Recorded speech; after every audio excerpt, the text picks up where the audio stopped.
Hello दोस्तों। आज के वीडियो में मैं आपको मेरे जुलाई और अगस्त मंथ की ऑप्शन बाइंग की प्रॉफिट एंड लॉस की स्टेटमेंट दिखाऊंगा, जिसमें मैंने सिर्फ फंड यूज़ किया है 10,000 के आसपास, क्योंकि मैं खुद देखना चाहता हूँ कि एक कम फंड वाला अकाउंट ग्रो हो सकता है कि नहीं, या फिर मैं आपको भी दिखाना चाहता हूँ कि शायद से ही हम लोग ये अकाउंट है वो ग्रो कर सकते हैं। ये ज़ीरो तक अकाउंट है वो मेरा सेकेंडरी अकाउंट है। जो मेरा मेन अकाउंट है जहाँ पे मैं ऑप्शन सेलिंग करता हूँ वो मैं एंजल ब्रोकिंग में करता हूँ, जहाँ पे मैं अलग अलग टाइप के स्ट्रेटेजीज डिप्लॉय करता हूँ। ठीक है, अगर आपको स्ट्रेटेजी भी जाना रहेगा तो आप मेरे चैनल पे जाके चेकआउट कर सकते हैं। आपको वहाँ पे मेरा ऑप्शन सेलिंग की स्ट्रेटेजीज भी दिखाई देंगे। सो प्रॉफिट एंड लॉस की स्टेटमेंट दिखाने के पहले मैं आपको कुछ पॉइंट्स बताऊंगा और उसके बाद मैं आपको मेरे प्रॉफिट एंड लॉस की स्टेटमेंट दिखा दूंगा। सो आपको बीच में कहाँ पे भी कुछ डाउट आता रहेगा तो आप मुझे कमेंट कर सकते हो, और अगर आपको कहीं पे भी ये वीडियो अच्छा लगा तो आप लाइक भी कर सकते हो। ठीक है। सो स्टार्टिंग में मैं जो फ़ंड यूज़ कर रहा हूँ सिर्फ और सिर्फ 10,000 फ़ंड के साथ यूज़ कर रहा हूँ, जिसमें मेरा एसएल होता है 20 पॉइंट्स के आसपास है, या फिर मैक्सिमम 2,000 के आसपास। ठीक है। और जो टारगेट होता है वो टोटल 60 पॉइंट्स के आसपास का टारगेट होता है। 1:2, मतलब जब भी 40 पॉइंट्स का जब भी मेरा टारगेट कंप्लीट होता है तो मैं मेरा एसएल कॉस्ट टू कॉस्ट करता हूँ, और जो वेट करता हूँ वो 60 पॉइंट्स के आसपास। ठीक है। और सेकेंड चीज़, जुलाई और अगस्त मंथ में मैं जो लॉट साइज़ यूज़ कर रहा था सिर्फ मैं एक लॉट के साथ मैं ट्रेड कर रहा था। ठीक है। सो एक लॉट पे 20 पॉइंट्स का एसएल था, या फिर 2,000 के आसपास का लॉस था। अभी मैं फ़िलहाल लॉट साइज़ बढ़ाने वाला सितंबर मंथ से। सो एग्जैक्टली लॉट साइज़ हम लोग कभी बढ़ाएंगे या कभी कम करेंगे वो भी मैं आपको आज के वीडियो में बताऊँगा। और जब भी मैंने ये फ़ंड डिपॉजिट किया था 10,000 के आसपास, तभी मुझे एक महीने में या फिर 2 मंथ में मुझे 1 लाख नहीं करना था, क्योंकि इतना बड़ा, क्योंकि 10,000 फंड यूज़ करके हम लोग इतना बड़ा अमाउंट है वो 1 या 2 महीने में कंप्लीट नहीं कर सकते। ठीक है। क्योंकि जब भी आप इतना बड़ा टारगेट कंप्लीट करने जाओगे तो आपका अकाउंट वो ज़ीरो होने का चांसेस ज़्यादा रहता है। ठीक है। सो मेरा टारगेट रहता है कि मैं 10,000 फंड यूज़ करूँ तो एटलीस्ट मुझे यहाँ पे पहुँचने के लिए 5 से 6 महीने लगने चाहिए। क्योंकि जब भी क्या होता है, आप 10,000 का फंड यूज़ कर रहे हो, 1-2 महीने अगर आप प्रॉफिटेबल होगे आपकी क्वांटिटी साइज़ बढ़ेगी, वैसे फिर जैसे 4 महीने के बाद वापस बढ़ेगी तो वापस आपकी क्वांटिटी साइज़ है वो डबल हो सकती है। सो वो हिसाब से 5 to 6 या मैक्सिमम 7 to 8 मंथ्स में मुझे जो 10,000 का जो फंड है वो 1 लाख तक करना है। ठीक है। सो मेरा इनिशियल टारगेट 1 या 2 महीने में 1 लाख नहीं है, वो धीरे धीरे करके मुझे 1 से 1 लाख तक मुझे पहुँचने का। और अगर आप 10,000 फंड के साथ एक दिन में आप 10,000 कमा भी लोगे, ठीक है, मगर आप वो सस्टेन नहीं कर सकते। उसका रीज़न भी पता था, क्योंकि अगर आप ऑप्शन बाइंग करते हो तो आपको अगर डेली ट्रेड करोगे आप एक दिन कमा भी लोगे। ठीक है। 10,000 फंड यूज़ करके आप 10,000 कमा भी लोगे, मतलब 100% आपका आरओआई निकल भी जाएगा। मगर जो जो ये आरओआई निकलेगा वो आपको हर दिन सेम ट्रेड नहीं मिलेगा। ऑप्शन बाइंग जब भी आप करोगे तो आपको हर दिन 100% का प्रॉफिट होने का चांसेस बहुत कम रहता है। सो जब भी आप डेली ट्रेड करोगे तो आपका लॉस होने का चांसेस ज़्यादा है। तो आपको आपने जो 100% प्रॉफिट जनरेट किया वो धीरे धीरे कम होना चालू करेगा। ठीक है। सो और एक टाइम ऐसा आ जाएगा कि आपने जो प्रॉफिट किया वो भी ख़त्म हो जाएगा, और आपका जो मेन जो आपने फंड डिपॉजिट किया जिससे आप ट्रेड करने वाले थे वो भी आपका धीरे धीरे धीरे कम होना चालू हो जाएगा। सो इसके लिए अगर आप ऑप्शन बाइंग करते हो तो आप जितना मिनिमम एंट्री ले सकते हो उतना में अगर आप लोगे तो आप ज़्यादा प्रॉफिटेबल रहने के चांसेस ज़्यादा हैं। ठीक है। मैं आपको मेरी प्रॉफिट एंड लॉस की स्टेटमेंट दिखा दूंगा, और उसमें आपको दिखाऊंगा कि मेरे नंबर ऑफ ट्रेडिंग डेज भी आप देखोगे ना तो बहुत कम है। अभी ये मंथ से मैं सितंबर मंथ से मैं 2 लॉट पे ट्रेड करने वाला हूँ। सो 2 लॉट पे मेरा एसएल कितना होगा या फिर यार टारगेट कितना होगा मैं आपको आज के वीडियो में बताऊंगा। ठीक है। और मैं आपको भी वही बता रहा हूँ कि अगर आपके पास फंड कम है, समझो अभी जो व्यूअर्स देख रहे हैं उनके पास अगर लेस देन 50,000 के आसपास का फंड है तो थोड़ा धीरे धीरे ट्रेड करो, क्योंकि अगर आप सबके पास अनलिमिटेड, किसी के पास अनलिमिटेड फंड नहीं होता है। ठीक है। जो ऑप्शन सेलिंग कर रहे हैं उन लोगों को भी डर है, मगर उन लोगों के पास क्या है, एक मनी मैनेजमेंट डिफ़ॉल्ट आ जाता है या फिर एक रिस्क रिवॉर्ड भी डिफ़ॉल्ट आ जाता है। मगर जब भी हम लोग ऑप्शन बाइंग करते हैं तभी हम लोग का मनी मैनेजमेंट कंट्रोल में नहीं होता है, या फिर रिस्क रिवॉर्ड तो बिल्कुल कंट्रोल में नहीं होता है। ठीक है। फिर हम लोग को सिर्फ ये 2 चीज़ें कंट्रोल में लाना है। अगर आप मेरे पुराने सब्सक्राइबर तो आपको पता है कि मेरा मनी मैनेजमेंट और रिस्क रिवॉर्ड एकदम परफेक्ट होता है। फिर मुझे भले ट्रेड मिले या ना मिले, अगर मेरे सेटअप में ट्रेड बैठेगा तो मैं लूँगा ही नहीं, तो मैं लूँगा, अगर नहीं बैठेगा तो मैं लेता भी नहीं ट्रेड। ठीक है। सो मैं पहले आपको मेरे प्रॉफिट एंड लॉस की स्टेटमेंट दिखा देता हूँ, और उसके बाद मैं मेरे ये मंथ से 2 लॉट पे एसएल कितना होगा या फिर टारगेट कितना होगा मैं आपको बताऊँगा। ठीक है। तो स्टार्टिंग में हम लोग, तो अभी मैं आपको मेरे प्रॉफिट एंड लॉस की स्टेटमेंट दिखा देता हूँ। रिपोर्ट्स, प्रॉफिट एंड लॉस, मैं पहले आपको मेरे फर्स्ट जुलाई मंथ की स्टेटमेंट दिखा देता हूँ और उसके बाद मैं आपको मेरी सितंबर, ठीक है, 1 जुलाई से लेके 31 जुलाई तक। इक्विटी, फ्यूचर एंड ऑप्शंस,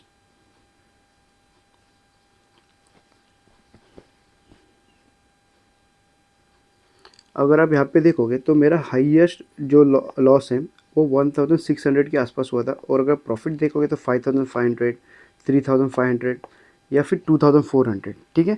और अगर आप मेरा फंड यूज़ करोगे और मैं कितना फ़ंड यूज़ कर रहा हूँ अभी देखो, यहाँ पे भी देखोगे तो 140 के आसपास का मैंने मार्जिन यूज़ किया था, मतलब ऑलमोस्ट हो गया 10,000 के आसपास हो गया, क्योंकि अगर आप 100 पॉइंट्स होते हैं प्रीमियम होता है तो 7500 होता है, और ये ऊपर का 40 मतलब 7, मतलब ऑलमोस्ट यहाँ पे 11,000 के आसपास का फंड यूज़ हुआ है, और उसके बाद 90, 20, 76, 21, ठीक है। सो लेस देन, ये हाईएस्ट जो एक बार हुआ है, यहाँ पे 2 बार जो हुआ है वो सिर्फ 11,000 के ऊपर हो गया, मगर बाकी का अगर आप देखोगे जहाँ पे मुझे प्रॉफिट मिले, ठीक है, वो सिर्फ और सिर्फ 10 लेस देन 10,000 के आसपास का फंड है। और सिर्फ अगर लॉट साइज देखोगे तो एक है, ये शायद से नंबर ऑफ एंट्रीज एक ही दिन में 2 होंगे तो तभी जाके 150 के आसपास आपको लॉट साइज दिख रहा है, ठीक है। मैंने सिर्फ 10,000 फंड यूज़ किया था जुलाई मंथ में, जिसमें मुझे टोटल रियलाइज प्रॉफिट है 9,000 के आसपास रियलाइज प्रॉफिट है। और अगर आप चार्जेस देखोगे तो चार्जेस सिर्फ और सिर्फ 561 के चार्जेस हैं, ठीक है, और नेट रियलाइज प्रॉफिट है 8,370 के आसपास। और अगर आप नंबर ऑफ एंट्रीज देखोगे जुलाई मंथ में तो 1, 2, 3, 4, 5, 6, सिर्फ मैंने 6 दिन ऑप्शन ट्रेडिंग किया था, क्योंकि जब भी मेरे सेटअप में मुझे लग रहा कि प्रीमियम पे स्पाइक मिलेंगे उस दिन मैं ऑप्शन बाइंग करता हूँ, अदरवाइज मैं अकाउंट में इग्नोर करता हूँ, ठीक है, जीरो तक अकाउंट। सो जुलाई मंथ में मैंने सिर्फ 6 ट्रेडिंग डेज थे। सो अभी मैं आपको मेरे अगस्त मंथ की स्टेटमेंट दिखाता हूँ।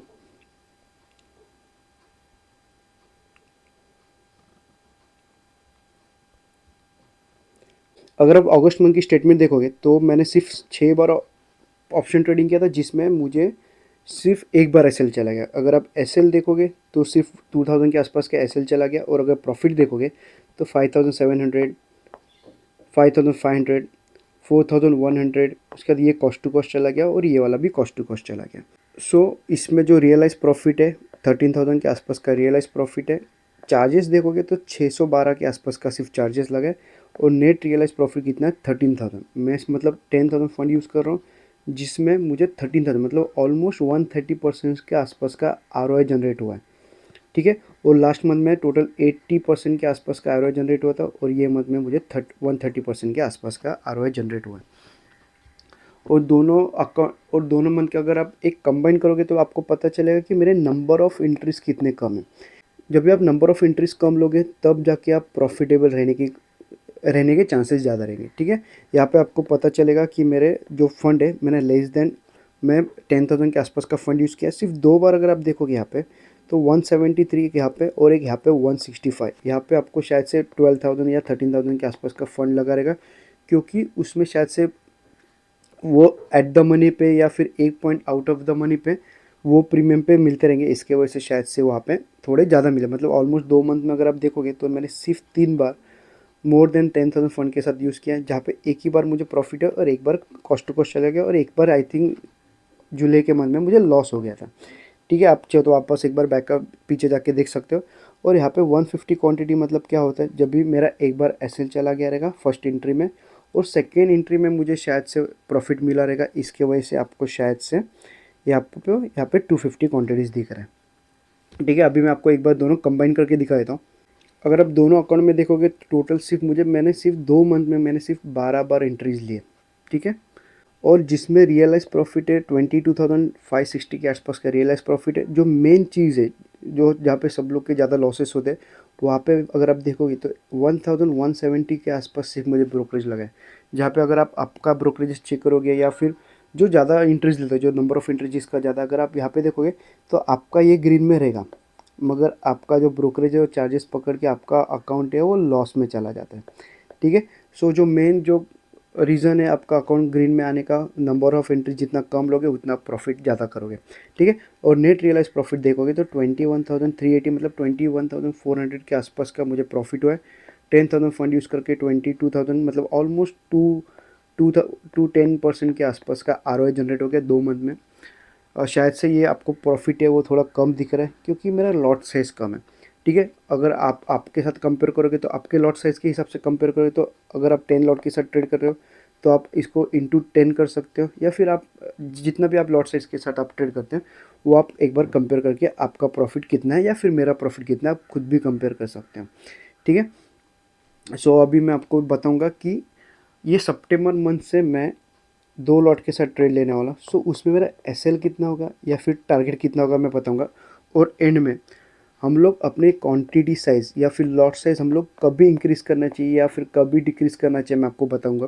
सो स्टार्टिंग में मैं आपको मेरी 2 लॉट के साथ एसएल कितना है और टारगेट कितना बता देता हूँ। और अगर आपको मेरा बीच में वीडियो नहीं दिखेगा तो ऐसे मत समझो कि मुझे लॉस हो गया, क्योंकि जो मुझे लॉस होता है वो भी मैं आपके सामने हमेशा शेयर करता हूँ और जो प्रॉफिट होता है वो तो करता ही करता हूँ। ठीक है, सो मुझे टाइम नहीं मिलता है क्योंकि मेरा खुद का एक बिज़नेस है, तो मुझे बिज़नेस हैंडल करने के बाद मुझे वीडियो बनाने के लिए फिर बाद में एडिट करने के लिए मुझे टाइम नहीं मिलता है। सो जब भी मुझे टाइम मिलता है वो टाइम पे मैं वीडियो पोस्ट करता हूँ। आज जो है आज 11 सितंबर है, आज मैं घर पे हूँ तो शायद से आज मैं वीडियो बना रहा हूँ। वो एडिट कभी करूँगा या फिर मैं पब्लिश कभी करूँगा मुझे भी पता नहीं, शायद से मैं आज के आज भी पब्लिश कर सकता हूँ या फिर सैटरडे को भी पब्लिश कर सकता हूँ। सो जो टाइम नहीं रहता इसकी वजह से मैं डेली वीडियो नहीं बना पाता हूँ। सो वीडियो डेली नहीं आ रहा इसका मतलब ये नहीं है कि मुझे लॉस हो गया। जब भी मुझे लॉस होगा तो भी मैं आपको प्रॉफिट एंड लॉस की स्टेटमेंट शेयर करूँगा, और जब भी मुझे प्रॉफिट होगा तो भी मैं आपको प्रॉफिट एंड लॉस की स्टेटमेंट है वो शेयर करते रहूँगा। ठीक है, मगर आपको मेरे साथ पर्सनल में जुड़ना है तो आप मुझे व्हाट्सअप भी कर सकते हैं, डिस्क्रिप्शन में मेरे साथ मेरा व्हाट्सअप नंबर भी है। ठीक है, सो मैं डेली मार्केट एनालिसिस का वीडियो पोस्ट करता था मगर अभी फ़िलहाल टाइम नहीं मिल रहा है, तो अगर आप चाहो तो मुझे कमेंट कर सकते हैं, तो मैं शायद से शॉर्ट्स पे मैं एक 1 मिनट का या फिर 2 मिनट का मैं मार्केट एनालिसिस का वीडियो भी पोस्ट कर सकता हूँ। ठीक है, ये मंथ में मैंने लॉट साइज़ इंक्रीज़ किया, तो टोटल 2 लॉट के साथ मैं ट्रेड लूँगा जिसमें मेरा एसएल कितना होगा, एसएल होगा 20 पॉइंट्स और मैक्सिमम 2000 के आसपास का। ठीक है, और जो टारगेट होगा, जो मैं 1 लॉट के साथ ट्रेड कर रहा था तभी मेरा जो टारगेट था 60 पॉइंट्स का टारगेट था, मगर जब भी मैं 2 लॉट के साथ ट्रेड ले रहा हूँ तो उसमें मैं कुछ थोड़ा मॉडिफिकेशन करूँगा। सो जो मैं फर्स्ट लॉट जो एग्ज़िट करूँगा वो करूँगा 40 पॉइंट्स पे, और जो सेकेंड लॉट है वो मैं एग्ज़िट करूँगा 60 पॉइंट्स पे। ठीक है, जब भी मेरा 40 पॉइंट्स मेरा टारगेट कंप्लीट होगा मैं फर्स्ट लॉट एग्ज़िट कर दूंगा, और जो सेकेंड लॉट की जो एंट्री है उसका एसएल में कॉस्ट टू कॉस्ट करूँगा। ठीक है, फिर जो सेकेंड लॉट मेरा कॉस्ट टू कॉस्ट चला जाएगा तो भी चलेगा, या फिर प्रॉफिट लेना है तो मुझे 60 पॉइंट्स प्रॉफिट चाहिए। मतलब क्या होगा, अगर समझो मेरा दोनों टारगेट हिट होता है तो मुझे 7,500 के आसपास का प्रॉफिट मिलेगा टोटल 2 लॉट पे। और अगर लॉस होगा तो कितना होगा, मुझे लॉस होगा तो लॉस होगा 4,000 के आसपास। और एक सिनारियो होगा, समझो मेरा फर्स्ट एंट्री निकल गया, फर्स्ट लॉट मेरा निकल गया 40 पॉइंट्स पे, और जो सेकंड लॉट है वो निकल गया कॉस्ट टू कॉस्ट, तो मुझे प्रॉफिट होगा तो भी 3,000 के आसपास का। ठीक है, सो मुझे क्या होगा, एक तो 3,000 प्रॉफिट होगा या 4,000 लॉस होगा या फिर 7,500 के आसपास का प्रॉफिट होगा। ठीक है, इतना सिंपल है। और हम लोग लॉट साइज़ कभी बढ़ाते मैं आपको बताता हूँ, या मैं खुद कभी बढ़ाऊँगा या फिर आपको भी कभी बढ़ाना चाहिए, आप खुद भी देख सकते हो। देखो, जब भी आप 10,000 फंड यूज़ कर रहे हो फॉर एग्ज़ाम्पल, और आपका 2 मंथ प्रॉफिटेबल गया, ठीक है, 2 मंथ प्रॉफिटेबल गया, तब जाके आप अपना लॉसेस बढ़ा सकते हो। क्योंकि क्या होता है, अभी अगर आप मेरा अकाउंट देखोगे तो 10,000 से कितना हो गया, 32,000 मेरा फंड हो गया। ठीक है, मैं आपको एक बार मेरा फंड भी दिखा देता हूँ। सो 32,000 फंड हो गया। सो अभी जो एसएल है वो कितना एसएल है, 4,000 के आसपास का एसएल है। ठीक है, सो मेरे पास अभी कितना एसएल है, अभी जो ट्रेड लेने वाला हूँ मैं सिर्फ दिन में, जब भी मैं ट्रेड लूँगा सिर्फ दिन में एक ही बार ट्रेड लूँगा। ठीक है, सो 4,000 हो गया, मतलब मेरे पास कितना ट्रेडिंग डेज बचा है, 8 बार अगर मेरा बैक टू बैक एसएल भी चले जाएंगे ट्रेडिंग डेज में तो तब जाके मेरा अकाउंट है वो ज़ीरो होगा। ठीक है, सो मेरे बैक टू बैक 8 बार एसएल जाने वाला है क्या, सो नहीं जाने वाले, क्योंकि जो मेरा सेटअप है मुझे बैक टू बैक एसएल दे ही नहीं सकते हैं। ठीक है, बैक टू बैक 2-3 बार एसएल भी चला जाएगा, जब भी मगर फोर्थ टाइम जब मेरा प्रॉफिट मिलेगा तो जो मुझे लॉस हो गया वो पूरा कवर करके मैं वापस प्रॉफिटेबल बन जाऊँगा। ठीक है, सो इसके लिए जो मनी मैनेजमेंट है वो जो रिस्क रिवॉर्ड हो ज़्यादा इंपॉर्टेंट होता है। और अगर समझो आप 10,000 फंड यूज़ कर रहे हो और अगर आप एक महीना प्रॉफिटेबल हो, मतलब 10,000 पे और 10,000 मतलब 20,000 के आसपास आपने प्रॉफिट जनरेट किया, और अगर अगर आप डायरेक्टली लॉट साइज़ बढ़ा रहे हो, डायरेक्ट 2 लॉट के साथ ट्रेड करो, तो आप मार्केट में सब्सटेंड करने का चांस कम हो जाता है, क्योंकि 20,000 पे अगर आप 2 लॉट पे करोगे तो 4,000 एक एसएल हो गया, तो आपके पास सिर्फ 5 एसएल बचे। 5 एसएल पे आप सब्सटेंड कर भी सकते हो, मगर इन केस अगर आपको समझो बैक टू बैक 3 बार एसएल चलाएगा तो आपका साइकोलॉजी चेंज हो जाएगी। ठीक है, यहाँ पे मेरे बैक टू बैक 4 एसएल जाएंगे तो भी मुझे इतना फ़र्क नहीं पड़ेगा, क्योंकि मैंने प्रॉफिट पे ट्रेड ले रहा हूँ। ठीक है, और अगर इन फ्यूचर, थोड़ा इन फ्यूचर भी देख लेते हैं, अभी फ़िलहाल 2 लॉट पे ट्रेड ले रहा हूँ, सो 32,000 फंड है। ठीक है, जो मेरा टारगेट होगा 2 लॉट पे 4,000, और 2 मंथ में मेरा टारगेट होना चाहिए 70,000 to 80,000 का अकाउंट ग्रो करने के लिए। ठीक है, अगर मैं 2 मंथ अगर मैं प्रॉफिटेबल रहता हूँ, तब जाके मैं थर्ड मंथ में मैं जो लॉट साइज़ है वो 4 से कर लूँगा। ठीक है, या फिर डिपेंड करते कितने प्रॉफिट में हूँ या कितने लॉस में हूँ। अगर लॉस में रहूँगा तो मैं 2 लॉट के साथ ही कंटिन्यू करूँगा, मगर इन केस अगर प्रॉफिट में रहूँगा, अगर कम प्रॉफिट में रहेगा तो मैं 3 लॉट के साथ ट्रेड करूँगा, अगर ज़्यादा प्रॉफिट होगा तो मैं 4 लॉट के साथ भी ट्रेड कर ले सकता हूँ। ठीक है, सो आई होप आपको समझ में आ रहेगा कि लॉट साइज़ कभी बढ़ाना चाहिए, क्योंकि जब भी मार्केट में आप मनी मैनेजमेंट और अगर आप रिस्क रिवॉर्ड अगर प्रॉपर फॉलो करोगे, तब जाके आप अकाउंट में प्रॉफिटेबल होगे। ठीक है, अगर आप मेरे पुराने वीडियोस भी देखोगे तो आपको वहाँ पे क्लियर चीज़ पता चलेगा कि मैं मनी मैनेजमेंट और रिस्क रिवॉर्ड स्ट्रैटेजी से भी ज़्यादा फॉलो करता हूँ, क्योंकि स्ट्रैटेजी तो आपको 20% प्रॉफिट देगी, मगर जो बाकी का जो प्रॉफिट है आपको मनी मैनेजमेंट और रिस्क रिवॉर्ड ही देगा। ठीक है, और एक चीज़ बताना चाहता हूँ कि जो मेरा प्रीमियम मेंबर ग्रुप है, मैं आपको सेल नहीं कर रहा हूँ, मगर मैं आपको एक बात बताना चाहता हूँ कि जो मेरे फर्स्ट मंथ में जो मेरे पास प्रीमियम मेंबर जो जॉइंट हुए, वो अभी तक 6 या 7 मंथ मुझे टोटल हो गए। जो फर्स्ट मंथ में जो जिन्होंने जॉइन किया था, अभी भी वो लोग मेरे साथ जुड़े हुए हैं। उसका रीज़न भी सिंपल है, क्योंकि वो प्रॉफिटेबल है। और मैं चाहता हूँ, और जब भी बीच में एक मंथ मुझे शायद से 10 या 20% के आसपास का मेरा लॉस हो गया था, तो शायद से उनको भी लॉस हो गया रहेगा। और एक मंथ था तो कॉस्ट टू कॉस्ट था, तो उनका जो प्रीमियम था मैंने उनको वापस पे बैक कर दिया था। सो मैं चाहता हूँ कि आप प्रॉफिटेबल बनो। ठीक है, क्योंकि जो मैं खुद ट्रेड लेता हूँ, मैं वो सेम ट्रेड में मेरे प्रीमियम मेंबर ग्रुप के साथ शेयर करता हूँ। मुझे कोर्स बेचने में कोई भी कुछ भी इंटरेस्ट नहीं है। कोर्स वही बेचता है जो खुद ट्रेड नहीं ले सकते। ठीक है, आपको कोर्स में सिर्फ 4 चीज़ें बताएंगे। एक तो मनी मैनेजमेंट बताएंगे, एक रिस्क रिवॉर्ड बताएंगे। ये दोनों चीज़ें आपको यूट्यूब पे भी फ्री में मिल जाएंगी। ठीक है, आप कहाँ पे भी चले जाओगे तो आपको फ्री में मिल जाएंगे। और जो बाकी का है, जो RSI बताएंगे, MACD बताएंगे, मूविंग एवरेज, ये सब चीज़ जो आपको यूट्यूब पे फ्री में मिल रहा है, वही चीज़ आपको वहाँ पे कोर्स में बताएंगे। उससे अच्छा आप खुद ट्रेड करो, मनी मैनेजमेंट और रिस्क रिवॉर्ड मेंटेन करके ट्रेड करो, आप खुद सीखो, आप प्रॉफिटेबल होने के चांसेस 110% हैं। ठीक है, और अगर आपको मेरा प्रीमियम मेंबर ग्रुप तो भी ज्वाइन करना है, तो नीचे डिस्क्रिप्शन में व्हाट्सअप नंबर है, आप मुझे व्हाट्सअप भी कर सकते हैं। और अगर ये वीडियो थोड़ा भी अगर आपको अच्छा लगा या फिर आपको कहाँ पे भी कुछ बुरा लगा रहेगा, तो आप मुझे कमेंट करके बता दो, ताकि जो मैं मिस्टेक है मैं आपसे सीख सकूँ। ठीक है, और ये वीडियो अच्छा लगा तो लाइक कर सकते हैं और कमेंट भी कर सकते हो। धन्यवाद।